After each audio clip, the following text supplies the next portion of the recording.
Olá pessoal, bem-vindo ao livro Não Tenho Fé Suficiente para Ser Ateu, capítulo 3. Vamos iniciar.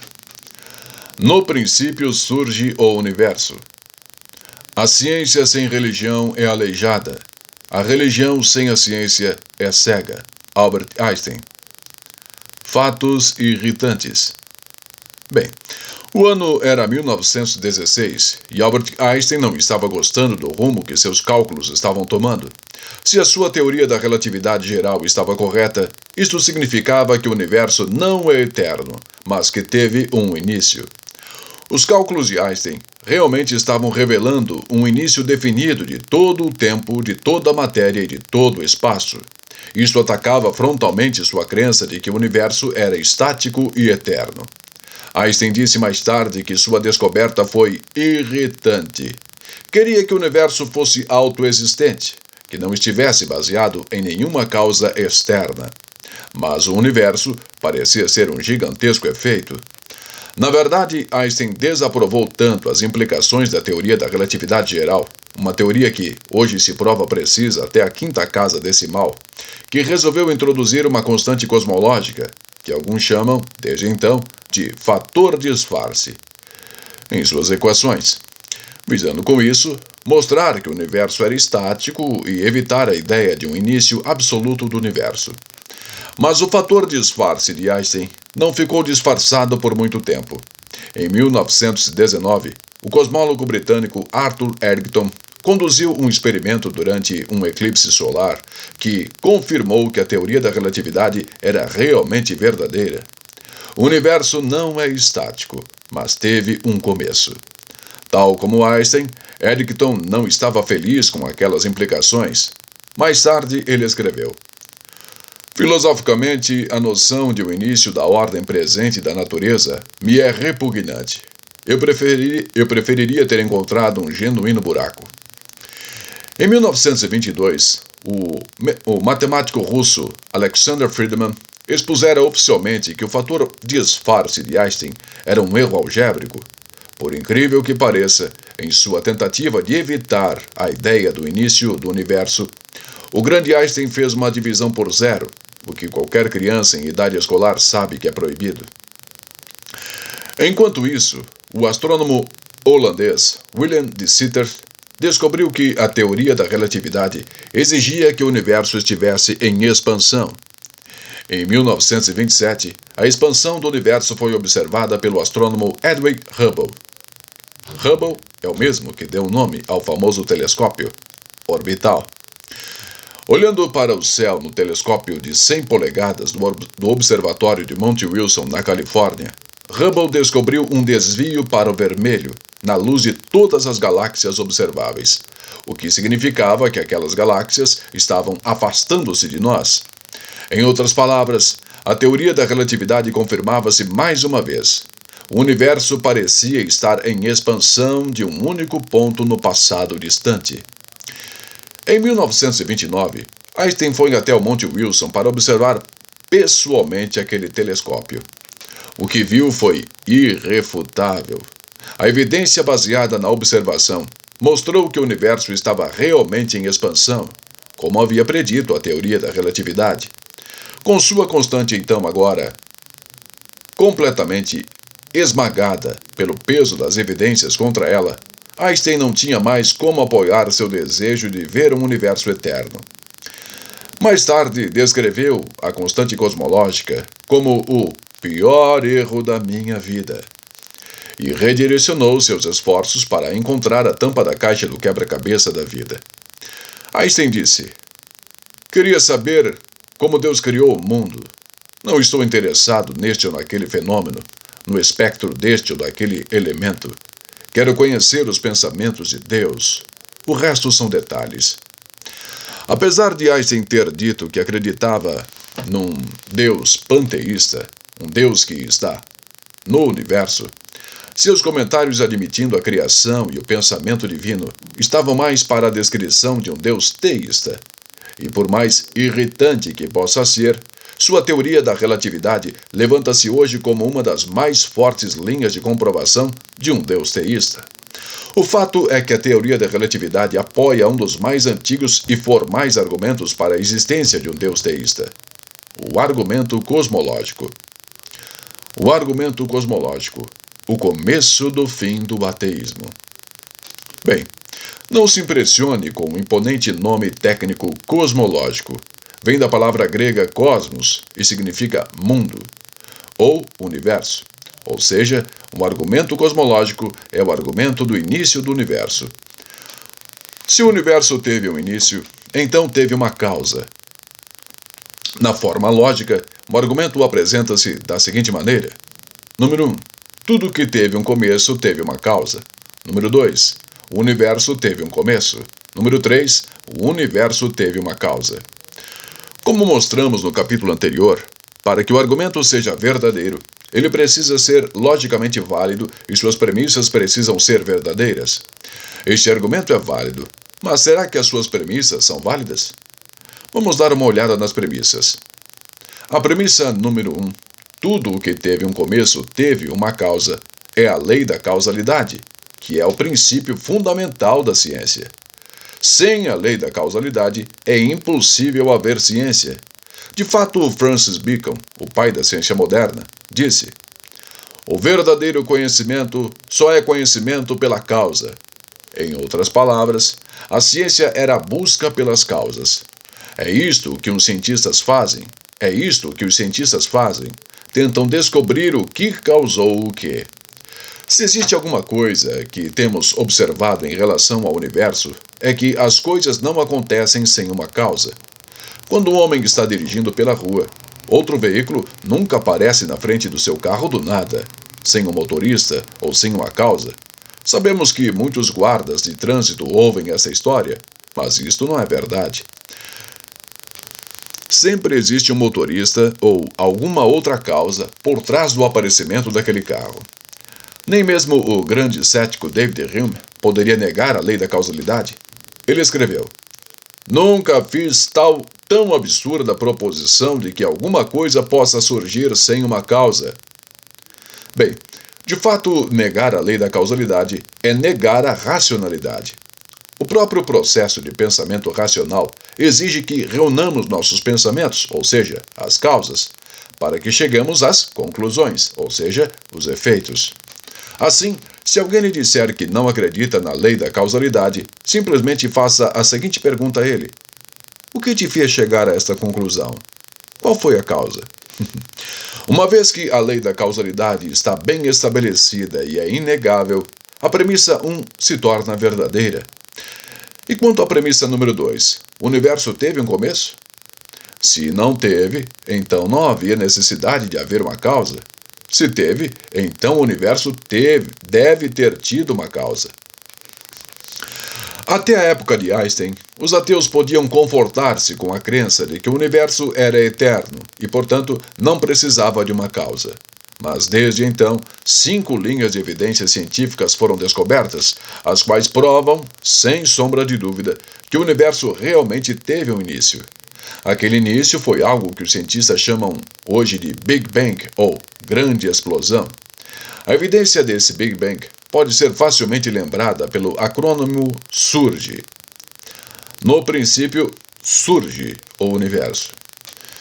Bem, de tempos em tempos, as principais revistas semanais como as norte-americanas Time, Newark, à semelhança das nacionais Veja e Isto É e Época, publicam uma reportagem de capa sobre a origem e o destino do universo. Quando começou o universo e quando ele acabará? São 2 das perguntas examinadas, geralmente nesses artigos. O fato de o universo ter tido começo e que terá fim não é nem mesmo levantado no debate dessas reportagens. Por quê? Porque os cientistas modernos sabem que o começo e o fim são exigências de uma das mais comprovadas leis de toda a natureza, a segunda lei da termodinâmica. Começamos então com a letra S do nosso acrônimo SURGE. A segunda lei da termodinâmica.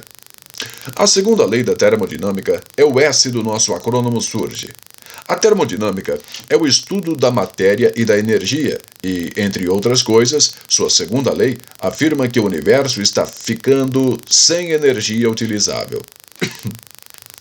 A cada momento que passa, a quantidade de energia utilizável está ficando menor, levando os cientistas à óbvia conclusão de que, um dia, toda energia se terá esgotado e o universo morrerá. Tal como o carro em movimento, um dia o universo vai ficar sem combustível. Então, você pode dizer, sem combustível. Então você pode dizer, e daí? De que maneira isto prova que o universo teve um começo? Bem, vamos enxergar as coisas da seguinte maneira. A primeira lei da termodinâmica afirma que a quantidade de energia do universo é constante. Em outras palavras, o universo possui apenas uma quantidade finita de energia.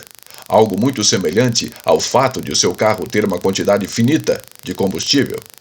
Se o seu carro tem uma quantidade finita de combustível, a primeira lei, e ele está consumindo combustível durante todo o tempo em que ele está em movimento, a segunda lei, seu carro estaria andando agora se você tivesse ligado a ignição a um tempo infinitamente distante? Não, é claro que não. Ele estaria sem combustível agora. Da mesma maneira, o universo estaria sem energia agora se estivesse funcionando desde toda a eternidade passada. Mas aqui estamos nós. As luzes ainda estão acesas, o que significa dizer que o universo deve ter começado em algum tempo do passado finito, ou seja, o universo não é eterno, teve um começo. Podemos comparar o universo com uma lanterna.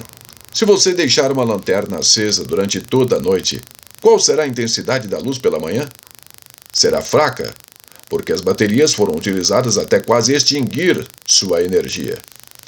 Bem, o universo é como uma lanterna quase descarregada. Possui só um pouco de energia a ser consumida. Mas uma vez que o universo ainda não tem alguma carga na bateria, a energia ainda não acabou. Ele não pode ser eterno. Teve obrigatoriamente um início, pois, se fosse eterno, a bateria já teria acabado a essa altura. A segunda lei da termodinâmica também é conhecida como lei de entropia, que nada mais é senão uma maneira simpática de dizer que a natureza tem a tendência de fazer as coisas se desordenarem. Em outras palavras, com o tempo, as coisas naturalmente se desfazem. Seu carro se acaba, sua casa se acaba, seu corpo se acaba. Mas se o universo está ficando cada vez menos ordenado, então de onde veio a ordem original? O astrônomo Robert Jastrow compara o universo a um relógio movido a corda. Se o relógio movido a corda está começando a atrasar, então alguém precisa dar-lhe corda. Este aspecto da segunda lei também nos diz que o universo teve um começo. Uma vez que ainda temos alguma ordem, assim como ainda temos alguma energia utilizável, o universo não pode ser eterno, porque, se fosse, teríamos alcançado a completa desordem, ou seja, entropia, neste momento. Alguns anos atrás, um estudante que participava de um ministério cristão entre universitários convidou-me, Norman, para falar em sua universidade sobre um tema relacionado à segunda lei. Durante a palestra, eu disse basicamente aos alunos aquilo que escrevemos aqui, mas de uma maneira mais detalhada.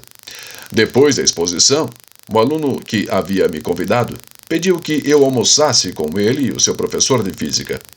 Assim que nos sentamos para comer, o professor deixou claro que era cético em relação ao meu argumento de que a segunda lei da termodinâmica exige a existência de um começo para o universo. Ele me disse até mesmo ser materialista e acreditar que apenas as coisas materiais existem e que existiram por toda a eternidade. Se a matéria é eterna, então o que ele faz com a segunda lei? O que você faz com a segunda lei? Perguntei a ele. Ele respondeu: toda lei tem uma exceção, Sr. Geisler. Esta é minha exceção. Bem, eu poderia ter contra-atacado perguntando-lhe se pressupor que toda lei tem uma exceção era fazer uma boa ciência. Isso não me parece muito científico e pode ser uma afirmação falsa em si mesma quando você pergunta: a lei que diz que toda lei tem uma exceção, tem uma exceção? Se tiver, Talvez a segunda lei seja uma exceção à lei de que toda lei deve ter uma exceção. A coisa não se encaminhou assim porque eu achei que ele iria protestar. Em vez disso, recuei um pouco com relação à segunda lei e decidi questioná-lo sobre o materialismo. Bem, professor, se tudo é material, perguntei, então o que é a teoria científica? Além do mais, toda teoria sobre qualquer coisa material não é material, não é feita de moléculas. Sem hesitar por um momento, ele disse com certo gracejo. A teoria é mágica, Sr. Geisler. Mágica? Repeti, realmente não acreditando naquilo que eu estava ouvindo. Qual é a base para o senhor dizer isso? Ele respondeu, fé. Fé na mágica. Pensei comigo, não posso acreditar no que estou ouvindo. Se a fé na mágica é a melhor coisa que os materialistas têm a oferecer, então eu não tenho fé suficiente para ser materialista. Pensando novamente naquele episódio, parece-me que aquele professor teve um momento de sinceridade. Ele sabia que não poderia responder à fortíssima comprovação que apoia a segunda lei e então admitiu que sua posição não tinha base na comprovação ou na razão. Ao fazer isso, deu outro exemplo da falta de disposição em acreditar naquilo em que a mente sabe que é verdadeiro e de como a visão dos ateus é baseada apenas na fé. O professor estava certo com relação a uma coisa: ter fé. Ele de fato precisava de um salto de fé para deliberadamente ignorar a mais estabelecida lei de toda a natureza. Foi assim que Arthur Eddington caracterizou a segunda lei há mais de 80 anos atrás. Ele disse, a lei que afirma que a entropia cresce, a segunda lei da termodinâmica tem, segundo o meu pensamento, a posição suprema entre as leis da natureza. Se alguém insistir que a sua teoria preferida do universo está em desacordo com as equações de Maxwell, então, tanto melhor para as equações de Maxwell, se elas contradizerem a observação, bem, essas experiências às vezes dão errado, mas se a sua teoria está em oposição à segunda lei da termodinâmica, então não posso lhe dar esperança alguma. Não há nada a esperar dela, senão cair na maior humilhação. Uma vez que percebi que o professor não estava realmente interessado em aceitar a verdade, não lhe fiz nenhuma outra pergunta potencialmente humilhante. Mas, uma vez que nenhum de nós podia ignorar o poder da segunda lei em nossos próprios corpos, pedimos a sobremesa. Nenhum de nós estava disposto a negar que precisamos repor a energia que havíamos acabado de gastar. Letra U do nosso acrônimo surge. O universo está em expansão. As boas teorias científicas são aquelas capazes de predizer fenômenos que ainda não foram observados. Como vimos, a teoria da relatividade predisse um universo em expansão, mas foi somente uma década depois de o legendário astrônomo Edwin Hubble ter olhado em seu telescópio que os cientistas finalmente confirmaram que o universo está em expansão e que se expande de um único ponto específico.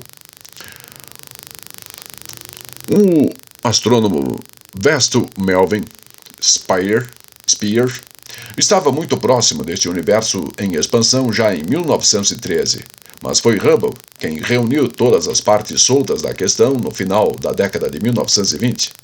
Este universo em expansão é a segunda linha de comprovação científica que afirma que o universo teve um começo. Mas de que maneira podemos provar, por sua expansão, que o universo teve um começo? Bem, pense da seguinte maneira.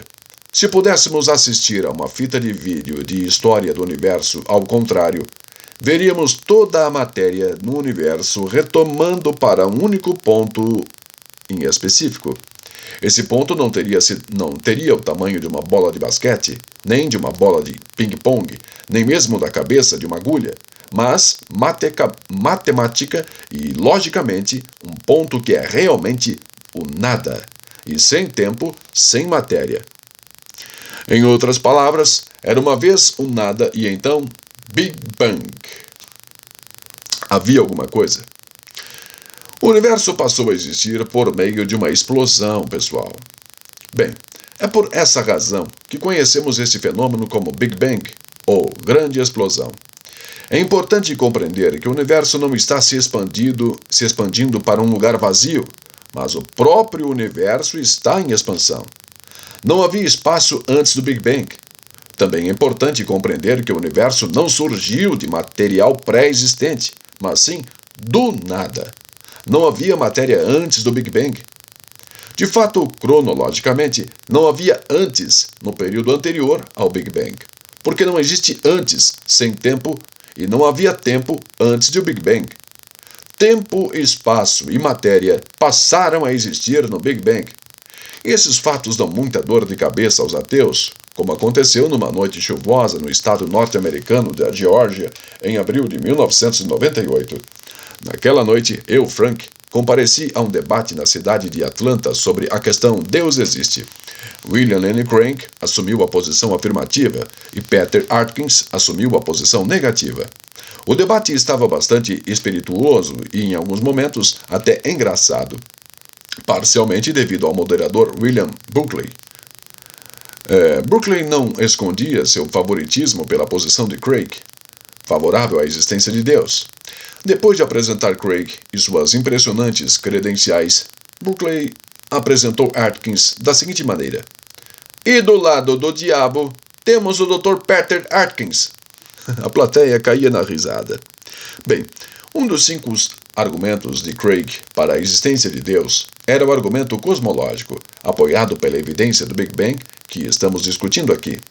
Ele destacou que o universo, todo o tempo, toda a matéria e todo o espaço explodiu do nada. Um fato que Atkins admitira em seu livro e que afirmou mais tarde no debate daquela noite.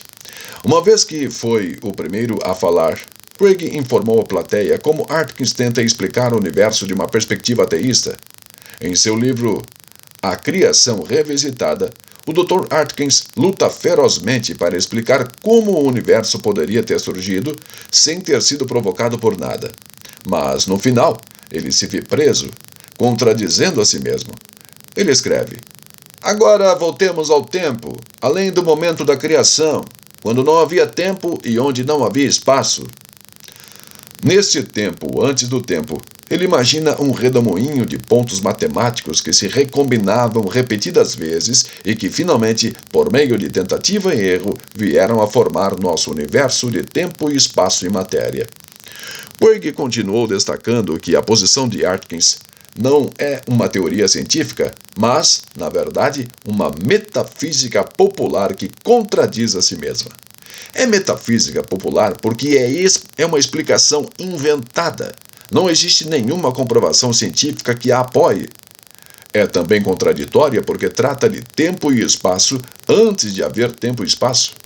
Uma vez que Craig não teve oportunidade de dialogar diretamente com Atkins sobre esse ponto, Rav Zacarias e eu ficamos na fila de perguntas, já no final do debate, para questionar Atkins sobre essa posição. Infelizmente, o tempo acabou antes que um de nós pudesse fazer a pergunta, de modo que fomos falar com Atkins depois do debate, nos bastidores. "Ei, Dr. Atkins", disse Ravi, "o senhor admite que o universo explodiu do nada, mas a sua explicação para o começo não está clara com relação ao que seja este nada. Os pontos matemáticos num redemoinho não são nada. Até eles são alguma coisa, não é mesmo? Como o senhor justifica isso?" Em vez de abordar a questão, Atkins se rendeu verbalmente à segunda lei da termodinâmica e disse: "Bem, olha, senhores, estou muito cansado. Não posso responder a mais nenhuma pergunta agora." Em outras palavras, o seu decréscimo de energia provou que a segunda lei da termodinâmica estava funcionando. Atkins literalmente não tinha nada a dizer. De acordo com a comprovação cosmológica moderna, o universo literalmente não tinha nada de onde surgir.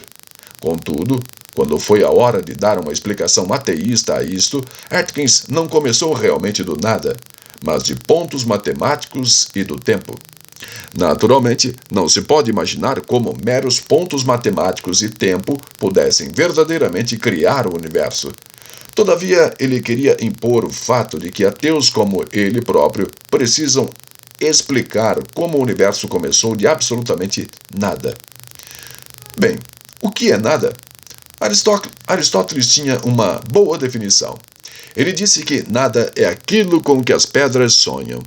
O nada do qual o universo surgiu não são pontos matemáticos, como sugeriu Atkins, nem energia positiva ou negativa, como escreveu o ateu Isaac Asimov. Nada é literalmente coisa alguma, aquilo com que as pedras sonham. O escritor inglês Anthony Kenney descreveu honestamente seu próprio apuro como ateu à luz das evidências do Big Bang. Ele escreveu: bem, de acordo com a teoria do Big Bang, toda a matéria do universo começou a existir em um momento em particular no passado remoto. Um oponente de tal teoria deve acreditar, pelo menos se for ateu, que a matéria do universo veio do nada e por meio do nada. Pois bem, pessoal, vamos à letra R. Radiação do Big Bang. A letra R do nosso acrônimo surge. A terceira linha de comprovação científica de que o universo teve um início foi descoberta por acidente em 1965. Foi naquele ano que Arnold Penzias e Robert Wilson detectaram uma estranha radiação na antena do laboratório Bell em Howell, Nova Jersey, Estados Unidos. Aquela misteriosa radiação permanecia, não importava para onde apontassem sua antena.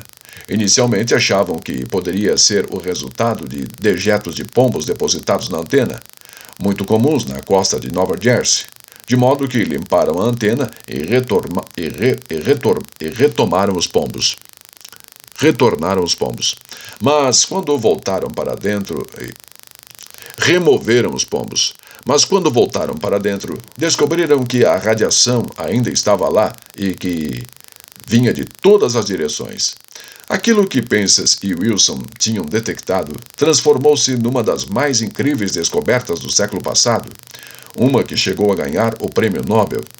Esses dois cientistas do laboratório Bell tinham descoberto o brilho avermelhado da explosão da bola de fogo do Big Bang, tecnicamente conhecida como radiação cósmica de fundo. Esse brilho é realmente luz e calor emanados da explosão inicial. A luz não é mais visível porque o seu comprimento de onda foi esticado pela expansão do universo para um tamanho pouco menor do que aquele que é produzido por um forno de micro-ondas. Mas o calor ainda pode ser detectado. Voltando a 1948, 3 cientistas predisseram que, se o Big Bang realmente tivesse acontecido, esta radiação estaria em algum lugar. Mas, por alguma razão, ninguém havia tentado detectá-la antes de Penzias e Wilson terem tropeçado nela por acaso há cerca de 30 anos, ou 50 anos. Ao ser confirmada, esta descoberta lançou por terra qualquer sugestão de que o universo esteja num estado eterno de passividade.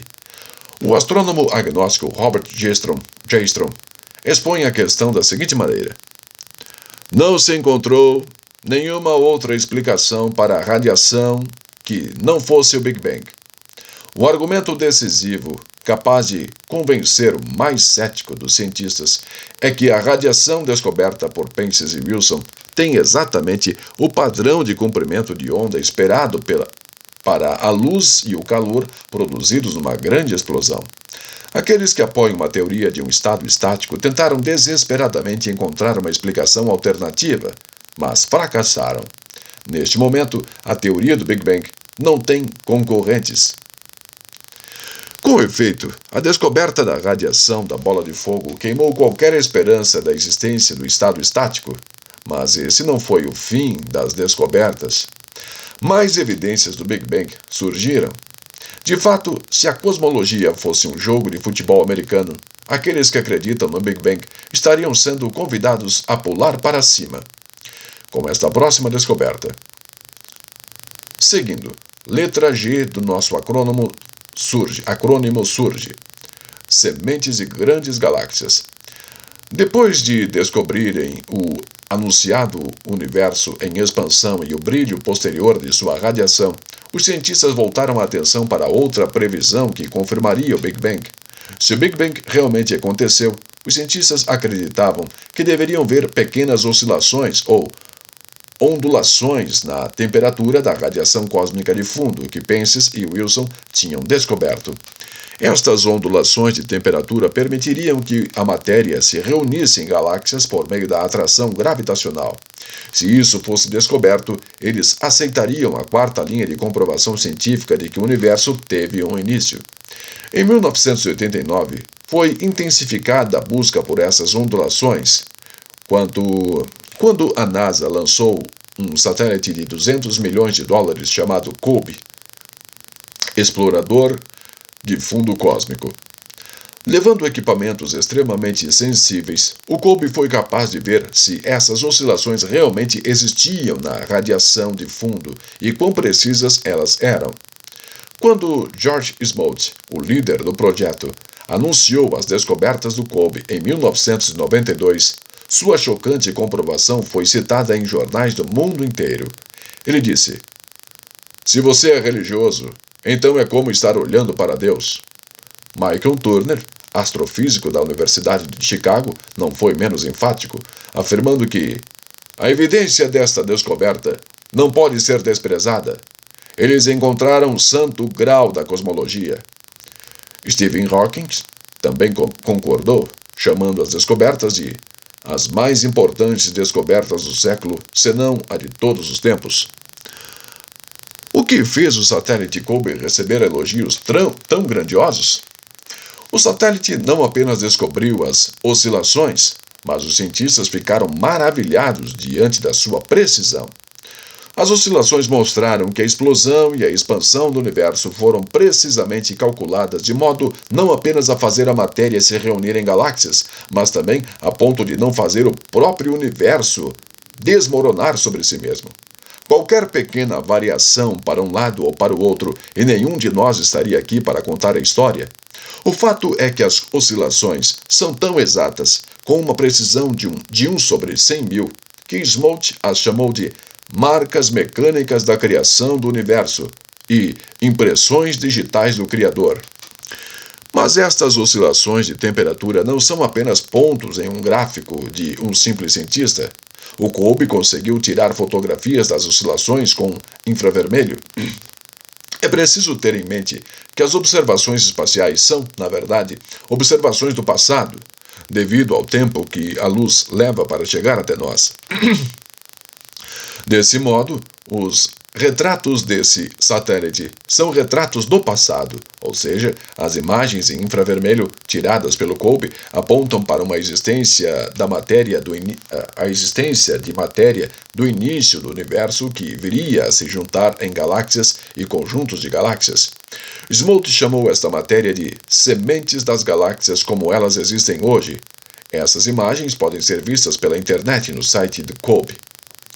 Tais sementes são as maiores estruturas já detectadas, e a maior estende-se por cerca de 1/3 do universo conhecido. Estamos falando de 10 bilhões de anos-luz ou 95 bilhões de trilhões de quilômetros, 95 seguido de 21 zeros. Agora você pode entender por que tantos cientistas são tão eloquentes na descrição de sua descoberta. Uma coisa predita pelo Big Bang foi novamente descoberta, e isso foi tão grandioso e tão preciso que provocou outro Big Bang entre os cientistas. Prosseguimos então com a letra E. A teoria da relatividade de Einstein. O E do nosso acrônimo vem do nome de Einstein. Sua teoria da relatividade é a quinta linha de comprovação científica de que o universo teve um início e sua descoberta foi o começo do fim da ideia de que o universo é eterno. A teoria em si, que foi comprovada até 5 casas decimais, exige um início absoluto para tempo, espaço e matéria. Ela mostra que tempo, espaço e matéria estão correlacionados, ou seja, são interdependentes. Você nunca pode ter um sem os outros. Com base na teoria da relatividade, os cientistas predisseram e depois descobriram a expansão do universo, a radiação posterior à explosão e as grandes sementes de galáxias que foram precisamente criadas para permitir que o universo se formasse e que tivesse o estado atual. Adicione a estas descobertas a segunda lei da termodinâmica e temos 5 linhas de decisiva comprovação científica de que o universo teve um início. Algo que surge de um início grandioso. Deus e os astrônomos. Bem, portanto, o universo teve um início. O que isso significa para a pergunta relativa à existência de Deus? O homem que hoje se assenta na cadeira de Edwin Hubble, no Observatório de Monte Wilson, tem poucas coisas a dizer sobre isso. Seu nome é Robert Jastrow, astrônomo já citado neste capítulo. Além de trabalhar como diretor no Observatório de Monte Wilson, Jastrow é fundador do Instituto Goddard de Estudos Espaciais da NASA. É óbvio que suas credenciais como cientista são impecáveis. É por isso que seu livro Deus e os Astrônomos causou tanto impacto entre aqueles que investigam as implicações do Big Bang. A saber, aqueles que fazem a pergunta: o Big Bang aponta para Deus? Bem, Jastrow revela, na primeira linha do capítulo 1, que não há nenhum interesse pessoal em suas observações. Ele escreve: quando um astrônomo escreve sobre Deus, seus colegas acham que ou ele está ficando velho ou maluco. No meu caso, deve-se entender desde o início que sou agnóstico em relação aos assuntos religiosos. À luz do agnosticismo pessoal de Jastrow, suas citações teístas são ainda mais motivadoras. Depois de explicar algumas das comprovações do Big Bang que acabamos de revisar, Jastrow escreve: agora vemos como a evidência astronômica leva a uma visão bíblica da origem do mundo. Os detalhes divergem, mas os elementos essenciais, presentes tanto nos relatos astronômicos quanto na narração do Gênesis, são os mesmos. A cadeia de fatos que culminou com o homem começou repentinamente em um momento preciso do tempo, num flash de luz e energia. A comprovação de peso do Big Bang e sua compatibilidade com o relato bíblico de Gênesis levou Jastrow a fazer a seguinte observação também, numa entrevista: os astrônomos percebem agora que se colocaram numa encruzilhada, porque provaram, por seus próprios métodos, que o mundo começou abruptamente, num ato de criação, ao qual se pode rastrear as sementes de toda a galáxia, todo o planeta e toda coisa viva no cosmo e na Terra. Eles descobriram que tudo isso aconteceu como um produto de forças que não esperavam encontrar. Isso que eu e qualquer pessoa chamaria de força sobrenatural é, agora, penso eu, um fato cientificamente comprovado. Ao evocar o sobrenatural, Jastrow faz eco à conclusão de Arthur Eddington, contemporâneo de Einstein. Como já mencionamos, embora achasse repugnante, Eddington admitiu que o início parece apresentar dificuldades insuperáveis, a não ser que concordemos em olhar para ele como algo francamente sobrenatural. Por que Jastrow e Eddington admitiram que existem forças sobrenaturais em ação? Porque as forças naturais não poderiam ter criado o universo. Por que as forças naturais não poderiam ter criado o universo? Porque esses cientistas sabem, assim como qualquer outra pessoa, que as forças naturais, na verdade, a própria natureza, foram criadas no Big Bang. Em outras palavras, o Big Bang foi o início de todo o universo físico. Tempo, espaço e matéria passaram a existir naquele exato momento. Não havia mundo natural ou lei natural antes do Big Bang. Uma vez que uma causa não pode vir depois de seu efeito, as forças naturais não foram responsáveis pelo Big Bang. Portanto, deve haver uma coisa acima da natureza para realizar o trabalho. É exatamente isso que significa a palavra sobrenatural. Os descobridores da radiação pós-explosão, Robert Wilson e Amo Penzias, também não eram defensores da Bíblia. Ambos acreditavam inicialmente na teoria do estado estático, mas, devido às fortes evidências, mudaram sua visão e reconheceram os fatos que são compatíveis com a Bíblia. Penzias admite: Bem, a teoria do estado estático mostrou-se tão fraca que foi abandonada. A maneira mais fácil de encaixar as observações com os parâmetros recentes é admitir que o universo tenha sido criado do nada, num instante, e que continua a se expandir. Wilson, que certa vez assistiu a uma aula de Fred Hoyle, o homem que popularizou a teoria do estado estático em 1948, também disse: "Em termos filosóficos, eu gosto do estado estático, mas ficou claro que eu precisava abandoná-lo." Quando o escritor e cientista Fred Hoyle perguntou-lhe se a evidência do Big Bang é indicativa de um criador, Wilson respondeu: "Certamente houve alguma coisa que fez tudo funcionar. Se você é religioso, é certo que não posso pensar numa teoria melhor para a origem do universo do que aquela relatada em Gênesis."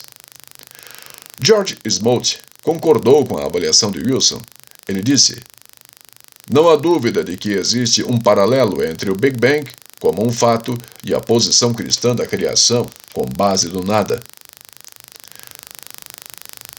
Bem, o Império contra-ataca, mas fracassa. Continuando. O que os ateus têm a dizer sobre isso? Já vimos as fraquezas das explicações de Atkins e Asimov. Eles começam com alguma coisa em vez de partirem literalmente do nada. Existe alguma outra explicação ateísta que possa ser plausível? Não encontramos nenhuma. Os ateus trazem outras teorias, mas todas elas têm falhas fatais. Vamos analisar brevemente algumas delas. A teoria do ricochete cósmico. A teoria do ricochete cósmico sugere que o universo está em expansão e contração contínuas. Isso ajuda seus proponentes a evitar a ideia de um início definido. Mas os problemas com esta teoria são imensos, e por essa razão tem sido reprovada. Em primeiro lugar, e de maneira mais óbvia, não há evidências para um número infinito de explosões. Não existe a teoria do Big Bang, Big Bang, Big Bang, Big Bang, Big Bang, Big Bang infinitos.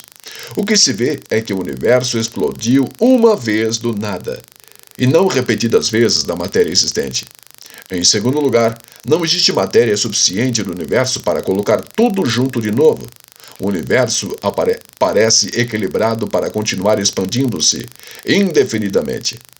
Isto foi confirmado em 2003 por Charles Bennett, do Centro de Controle de Voos Espaciais Goddard, da NASA. Depois de olhar para as leituras da mais recente sonda espacial da NASA, ele disse: "O universo vai se expandir para sempre. Ele não se voltará sobre si mesmo, nem entrará em colapso numa espécie de grande desabamento." O fato é que os astrônomos estão descobrindo agora que a velocidade da expansão do universo está acelerando. Fazendo um colapso total ser ainda mais improvável. Em terceiro lugar, mesmo se existisse matéria suficiente para fazer o universo se contrair e se explodir novamente, a teoria do ricochete cósmico contradiz a segunda lei da termodinâmica porque erroneamente pressupõe que nenhuma energia seria perdida em cada contração e explosão. O universo explodindo repentinamente terminaria desaparecendo do mesmo modo que uma bola que caiu no chão termina parando de pular. Assim, se o universo está em expansão e contração contínua para sempre, ele já teria parado. Por último, não há modo de imaginar que hoje estaríamos aqui se o universo estivesse em expansão e contração contínuas. Um número infinito de grandes explosões é verdadeiramente impossível. Vamos falar sobre isso algumas páginas à frente. E se houve um número finito de explosões, a teoria não pode explicar o que causou a primeira. Não havia nada para explodir antes da primeira explosão. Tempo imaginário. Antes da primeira explosão. Tempo imaginário. Vamos lá. Continuando. Outras tentativas ateístas de explicar como o universo explodiu e passou a existir do nada são tão falhas quanto essa. No esforço de evitar o início absoluto do universo, Stephen Hawking, por exemplo, formulou uma teoria que utiliza o tempo imaginário. Segundo essa linha, poderíamos chamá-la de teoria imaginária, pois o próprio Sr. Hawking admite que sua teoria é apenas uma proposta metafísica que não pode explicar o que aconteceu no tempo real. No tempo real, reconhece ele, o universo tem um início. O fato é que, de acordo com Stephen Hawking, praticamente todo o mundo acredita hoje que o universo e o próprio tempo tiveram seu começo no Big Bang. Portanto, como ele mesmo admite, sua teoria imaginária fracassa quando aplicada ao mundo real. Tempo imaginário é simplesmente isso, pura imaginação. Incerteza. Continuando. Diante de tão decisiva comprovação do início do universo, alguns ateus questionam a primeira premissa do argumento cosmológico, a lei da causalidade. Esse é um terreno perigoso para os ateus que, tipicamente, se orgulham de si mesmos por serem campeões da razão e da ciência.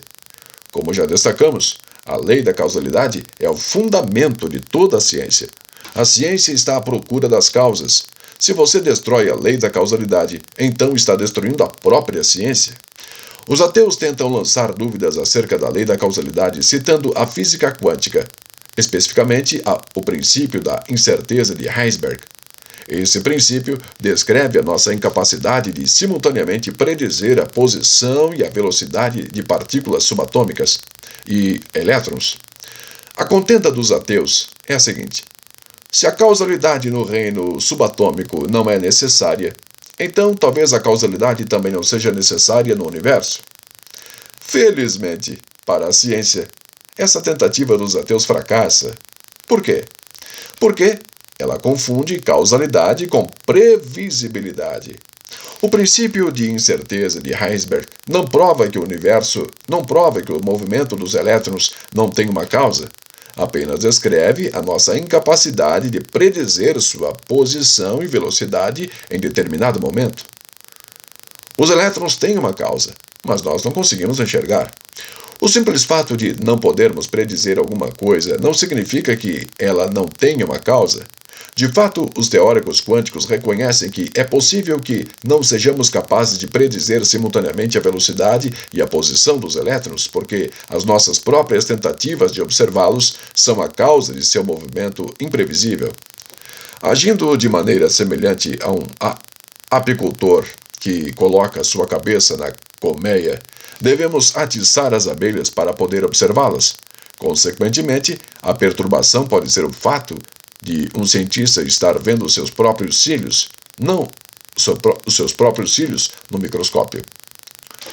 Por fim, nenhuma teoria ateísta refuta adequadamente a premissa do argumento cosmológico.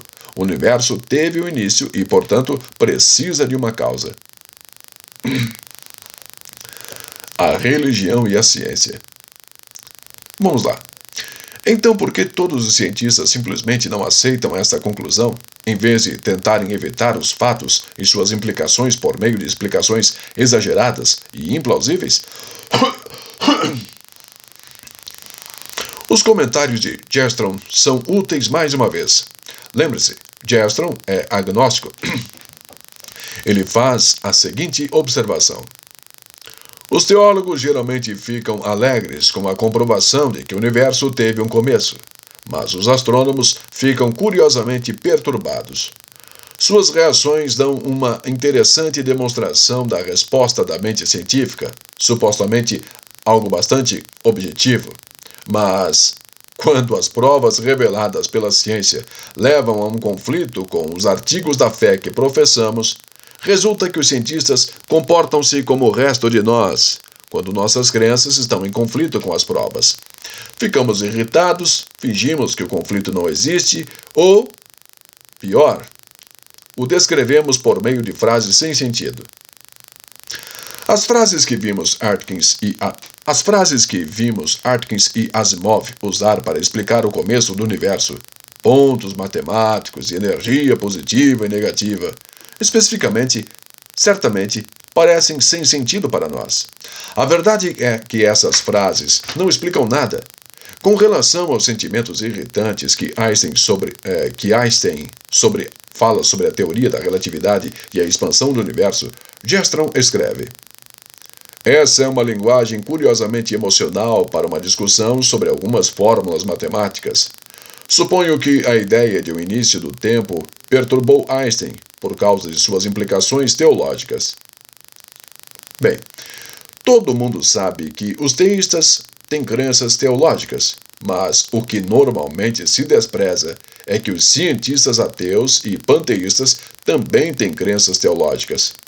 Como notado anteriormente, Gerstrom chama alguma dessas crenças de artigos da fé que professamos, e afirma que algumas dessas crenças abrangem a religião na ciência. Ele escreve: existe um tipo de religião na ciência. Todo efeito deve ter uma causa. Não existe uma causa primeira. Bem, essa fé religiosa do cientista é violada pela descoberta de que o mundo teve um começo sob condições nas quais as leis conhecidas da física não são válidas e como um produto de forças e circunstâncias que não podemos descobrir. Quando isso acontece, o cientista perde o controle.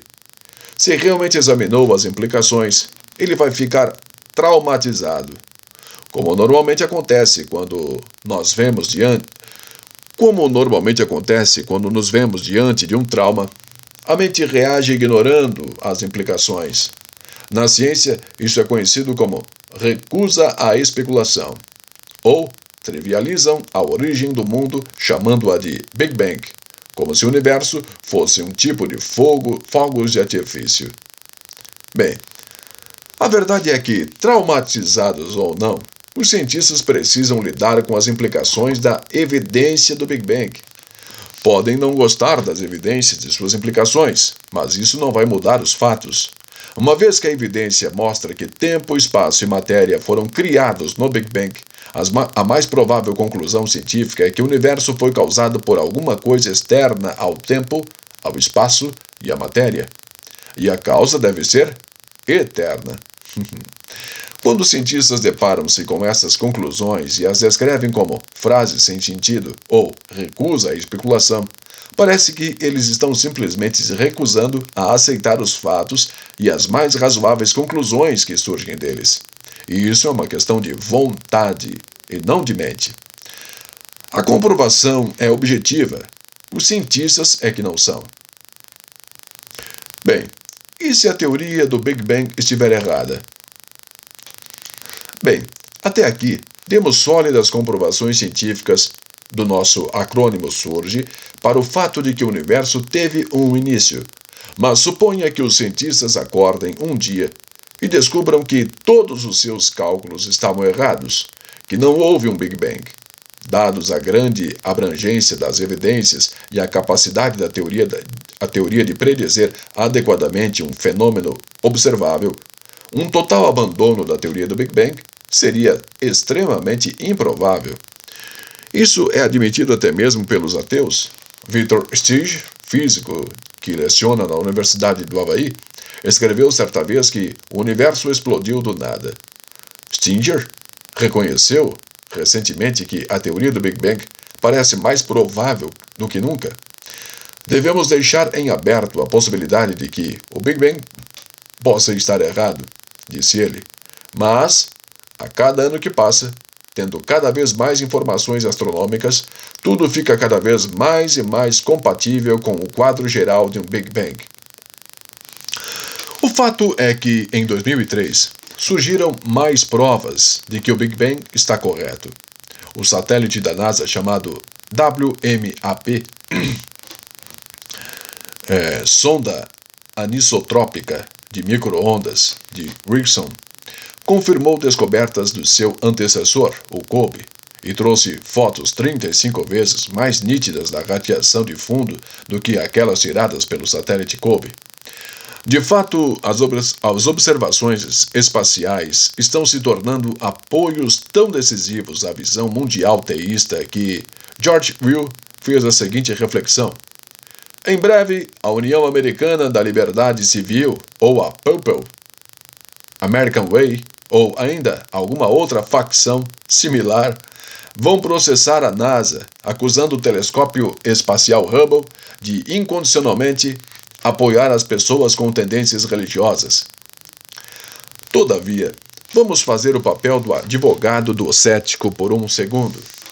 Vamos supor que, em algum ponto do futuro, se comprove que a teoria do Big Bang está totalmente errada.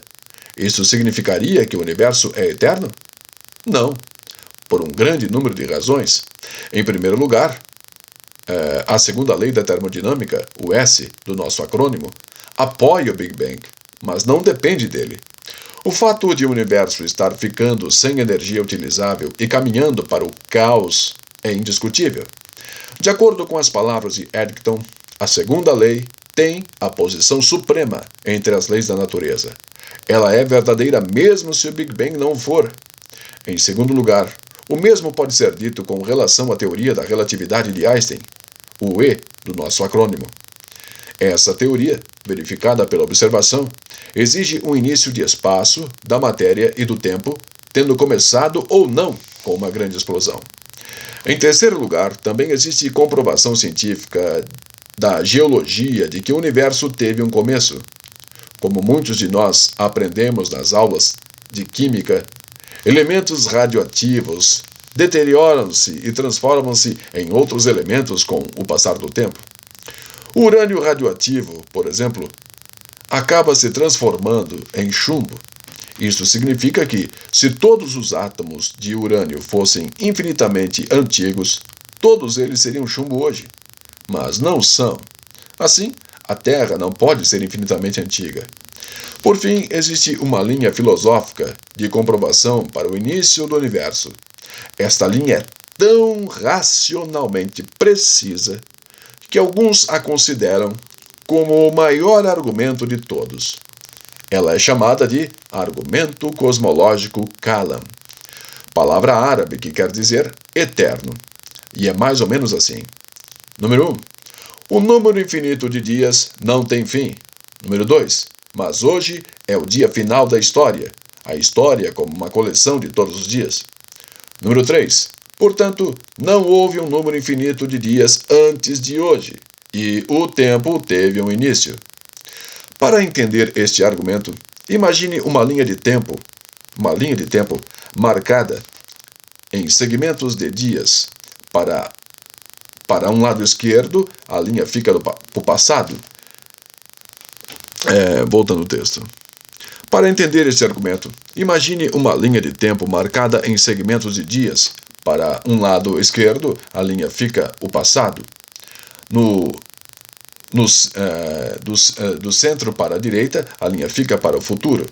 Quanto mais longe você vai para a esquerda, mais para trás da história você caminha. Agora pressuponha, por um momento, que esta linha estende-se indefinidamente para a esquerda, de modo que você não possa ver onde ela começa, se é que ela começa. Ao olhar para a direita, porém, você pode ver o final desta linha, porque o último segmento da linha representa o hoje. O amanhã não está aqui ainda, mas quando ele chegar, vamos adicionar mais um segmento e um dia, à extremidade direita da linha. Vejamos agora como isso prova que o tempo teve um início. Uma vez que a linha certamente acaba do lado direito, a linha do tempo não pode ser infinita, porque alguma coisa que é infinita não tem fim. Além do mais, não se pode adicionar qualquer coisa a algo que é infinito. Mas amanhã nós vamos adicionar outro dia à nossa linha do tempo. Assim, é inegável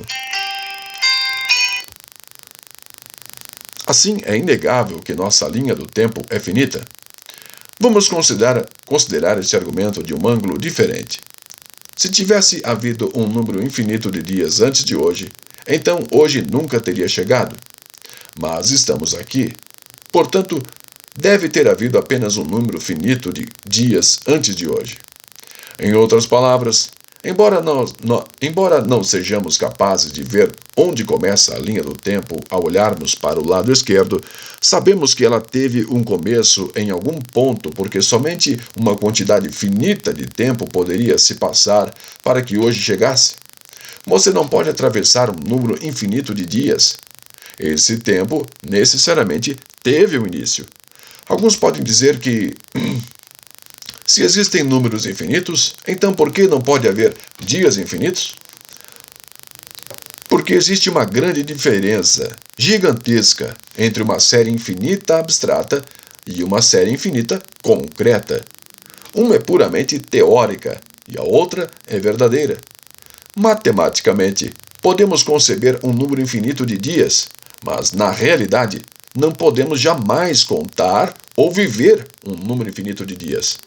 Você pode conceber um número infinito de pontos matemáticos entre as duas extremidades de uma prateleira de livros, mas não pode colocar um número infinito de livros entre essas duas extremidades.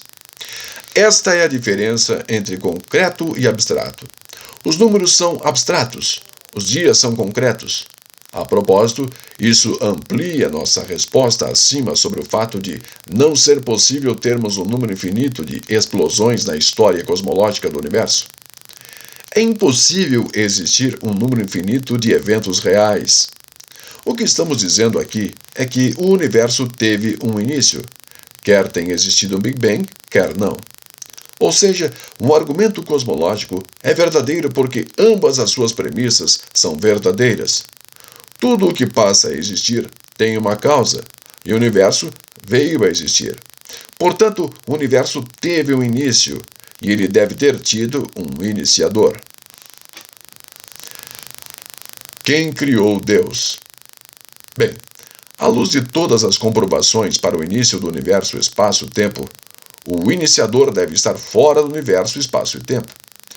Quando se sugere que Deus é um iniciador, os ateus rapidamente fazem a antiga pergunta: então quem criou Deus?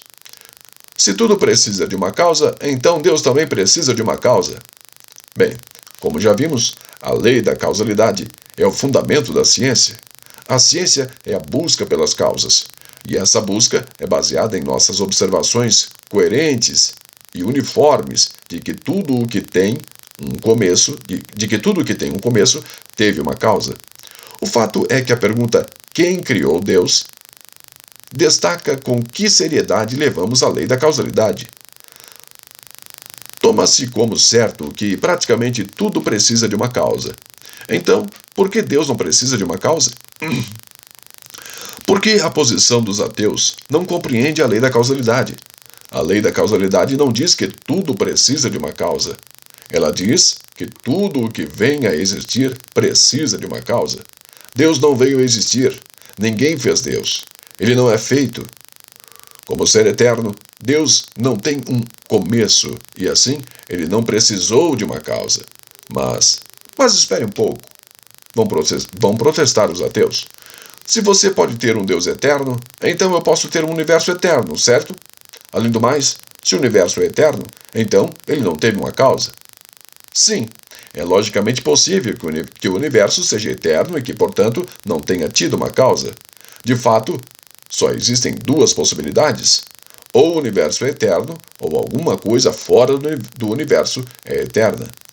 Uma vez que algo inegável existe hoje, então alguma coisa deve ter existido sempre. Só temos duas opções: o universo ou algo que tenha causado o universo. Não é mesmo? Bem, o problema para os ateus é que, enquanto é logicamente possível que o universo seja eterno, isto parece não ser realmente possível. Todas as evidências científicas e filosóficas, o nosso acrônimo surge.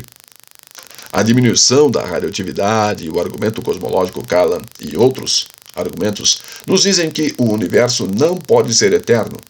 Assim, descartando uma das duas opções, ficamos apenas com a outra. Alguma coisa fora do universo é eterna. Ao chegar a esse ponto, existem apenas duas possibilidades para qualquer coisa que exista. Ou essa coisa sempre existiu e, portanto, não possui uma causa, ou, número 2, ela teve um início e foi causada por alguma outra coisa. Ela não pode ser sua própria causa, porque teria de ter existido antes para poder causar alguma coisa. De acordo com esta comprovação decisiva, o universo teve um início e, portanto, isso deve ter sido causado por alguma outra coisa, algo fora de si mesmo. Note que esta conclusão é compatível com as religiões teístas, mas não está baseada nestas religiões. Está baseada em razão e nas evidências e provas. Então, qual é a causa primeira? Alguém pode pensar que você precisa confiar numa Bíblia ou em algum outro tipo de assim chamada revelação religiosa para responder essa pergunta. Mas, outra vez, não precisamos de nenhum livro sagrado para descobrir isso. Albert Einstein estava certo quando disse: a ciência sem religião é aleijada. A religião sem a ciência é cega. A religião pode tanto ser informada quanto confirmada pela ciência, como acontece no caso do argumento cosmológico, ou seja, podemos descobrir algumas características da causa primeira simplesmente com base na evidência que discutimos neste capítulo. Desta evidência, sabemos que a causa primeira deve ser autoexistente, ou seja, atemporal, não espacial e imaterial. Uma vez que a causa primeira criou o tempo, o espaço e a matéria, a causa primeira deve obrigatoriamente estar fora do tempo, fora do espaço e fora da matéria.